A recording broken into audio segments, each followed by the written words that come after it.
आज Karnataka assembly election का जो रिज़ल्ट आया वो एक जमहूरी मुल्क के लिए बहुत ही मायने रखने वाला रिज़ल्ट आया है और लोगों ने भी जमहूरी अंदाज में जमहूरियत को सामने रखकर ये जनादेश जो भेजा है वो आने वाले दिनों में पूरे कर्नाटक के लिए बल्कि पूरे हिंदुस्तान के लिए ये बहुत ही इम्पोर्टेंट रिज़ल्ट रहेगा। मजलिस-ए इस्लाह तंजीम की आवाज़ पर भटकल हुन्नावर कॉन्स्टिट्यूंसी के लोग पूरी तरह से कांग्रेस पार्टी की हिमायत करके कांग्रेस कैंडिडेट को बहुत ही अच्छी मार्जिन से जीत दिलाई। इसके लिए मैं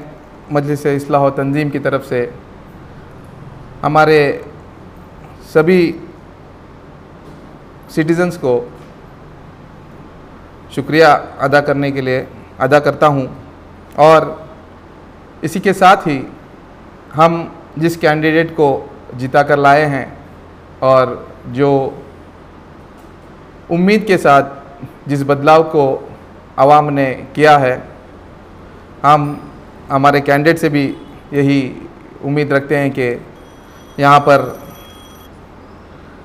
अमन शांति होगी। यहाँ पर जो अभी से जो एक फ़िज़ा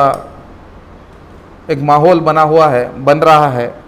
एक खुशमिजाज माहौल बन रहा है, इसको बरकरार रखकर स्टेट गवर्नमेंट में कर्नाटका में भी कांग्रेस की आने वाली हुकूमत भी इस पर काम करेगी और हमारे इस प्रदेश से एक सुनहरा मैसेज जिसको आवाम ने यहाँ के जो फैसिस्ट फोर्सों के जो मुद्दे थे जिन पर वो इलेक्शन लड़ना चाहते थे, उनको दरकिनार रखकर आवाम ये चाह रही है कि यहाँ पे बदलाव हो, यहाँ पे अमन फ़िज़ा का माहौल हो, यहाँ का जो प्लूरलिस्टिक एनवायरनमेंट हो, इसको बरकरार रखने के लिए आवाम ने जो फैसिस्ट फोर्सेस हैं उनको पीछे रखकर जो सेकुलर फोर्सेस, सेकुलर ताकतों को एक बड़ा अच्छा मैंडेट दिया है और हम इस देश का मुस्तकबिल भी इस मैंडेट से बदलेगा ये उम्मीद करते हैं और हमारा कांग्रेस पार्टी से भी मुतालबा है कि जितने भी प्रॉमिसेस उन्होंने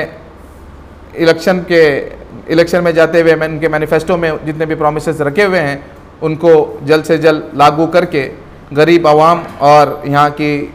जो एजुकेशन